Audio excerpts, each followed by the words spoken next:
Greetings, YouTube.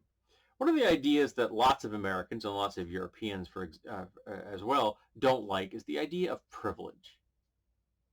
Because that lays bare their own prejudices and discrimination that they have engaged in over the course of their lives. Now, there's lots of different kinds of privilege.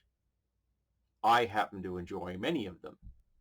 White privilege, straight privilege, male privilege, cis privilege. These are all privileges. They allow me to move through the world and never have to worry about anything that happens to me that's bad will be because I am white or a man or straight or cis. That's privilege. It's not that bad things won't happen to me. Take my word for it. They have. But it's not going to be because of the things that I enjoy as privileges. And we have to talk about that. And we have to talk about the structures that support those privileges and the discrimination and prejudice that they create as a byproduct, in some cases, intentionally. Because almost every single institution in the United States and Europe is founded upon racism. At their core, there are racist aspects of almost every single system that we experience every day. But they're never going to touch me. And that means I didn't see them for a very long time. Because it's hard to see things that don't affect you. But here's the thing, if you just open up these, there have been not white people telling us about these problems for a long time. There have been women telling us about these problems, and gay people, trans people, non-binary people, non-Christians in America have been complaining about this. But we don't want to listen. And at the moment, the GOP is doing everything in its power to take the power of schools about teaching any of these things to children, because the parents don't want their little snowflakes to be made uncomfortable. The comfort of the privileged is not required. If you are not uncomfortable when someone's talking about history, they're pushing propaganda. Because there is no history in America or Europe that is comfortable. There is no discussion about colonialism that is comfortable, or race, or sexism, or homophobia, or transphobia.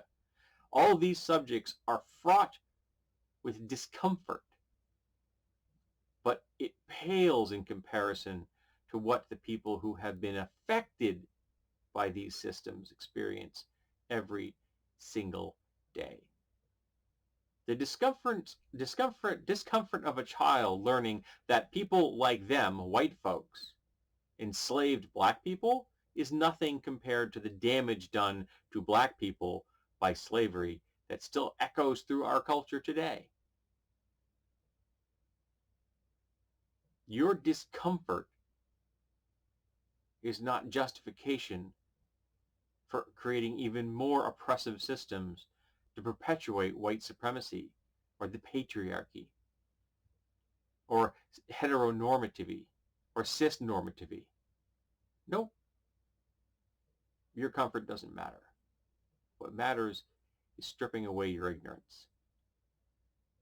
And the process of becoming less ignorant is often unpleasant. It's one of the reasons that I look at the world today and I see a lot of stuff that I didn't see in the past, and it's affected my ability to enjoy lots of things. And then I realize I enjoyed them because I was able to ignore all these bad things. And it wasn't right that I ignored it the first time.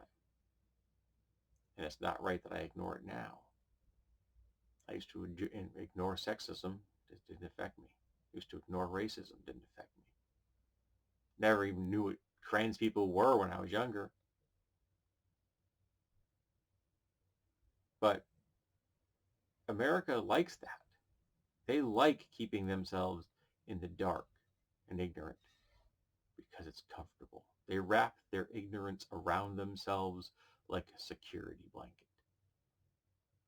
Well, time to lose the blankie. Time to become less ignorant. Time to become a little uncomfortable, because the folks that have been affected by what we've done are sick and tired of it.